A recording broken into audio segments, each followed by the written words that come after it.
ये कहानी यूपी के कानपुर के राघवपुर में रहने वाले वीर और उसके परिवार के साथ हुई घटना की है। 1 जनवरी 2007 की सुबह सर्दी की ठंड थी।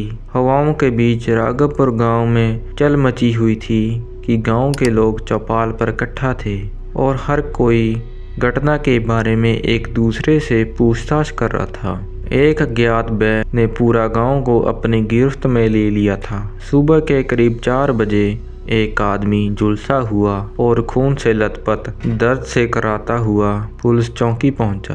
ये वीर था। उसका चेहरा राख और खून से सना हुआ था। उसका शरीर बुरी तरह जल चुका था।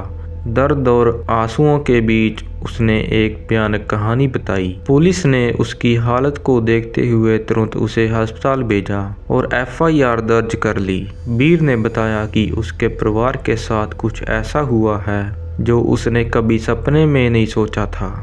उसने जगत राय और दीपक राय का नाम लिया और आरोप लगाया कि ये सब उनकी साजिश का नतीजा था।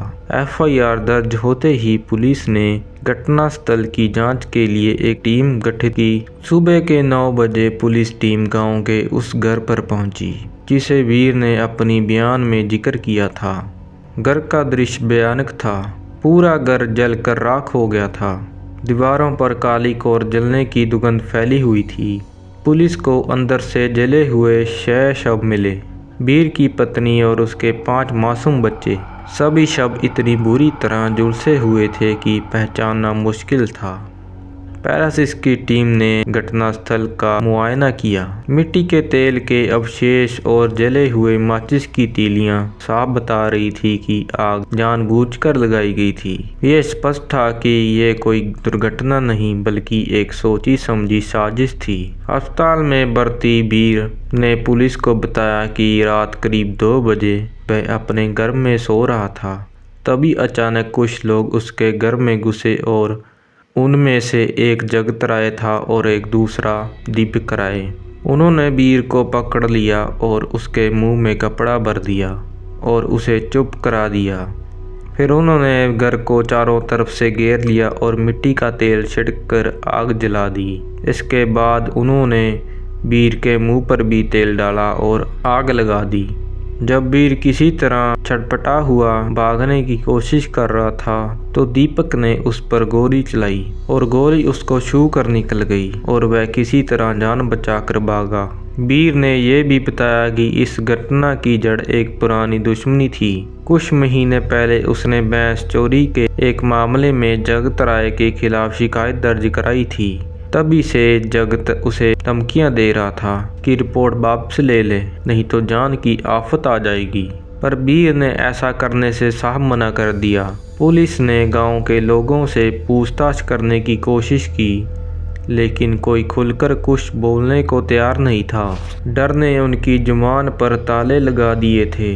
हालांकि वीर के भाई ने गवाही दी कि उसने रात में शोर सुना और जगत राय और दीपक राय को घटनास्थल से गोली चलाकर भागते हुए देखा था। पुलिस ने जगत राय और दीपक राय को उनके घर से गिरफ्तार कर लिया।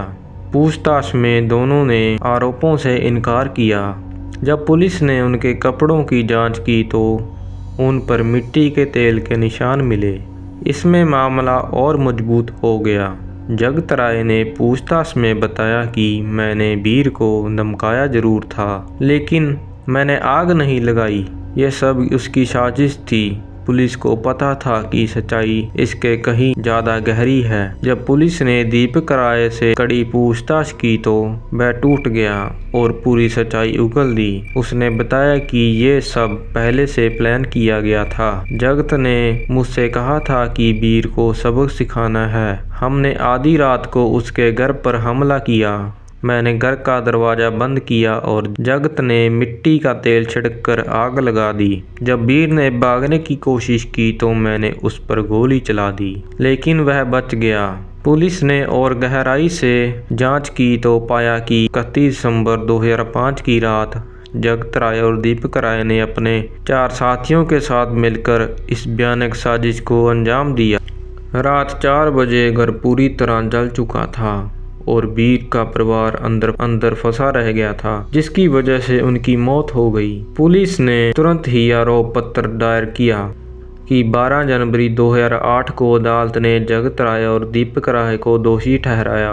अदालत ने अपने फैसले में कहा कि ये अपराध न केवल न्यायिक विवेक का एक शोर है, बल्कि समाज में सामूहिक विवेक को भी चुनौती देता है। इसी दुर्लभतम मामलों में शामिल किया जाता है। जगत राय और दीपक राय को मौत की सजा सुनाई गई, जबकि उसके 4 साथियों को उम्र कैद की सजा सुनाई गई और वीर का परिवार हमेशा के लिए खत्म हो गया था। राघोपुर गांव में लोग आज भी उस रात की भयानक भयावहता को याद करते हुए ये घटना सभी के लिए एक डरावनी कहानी बन गई है, जो वे आज तक भुला नहीं पाए। इस अपराध के लिए भले ही दोनों को मौत की सजा सुना दी गई, पर वीर ने इस अपराध में जो खोया वह उसे चाहकर भी वापस नहीं पा सकता। आपका इस पर क्या मत है, नीचे कमेंट करके जरूर बताइए।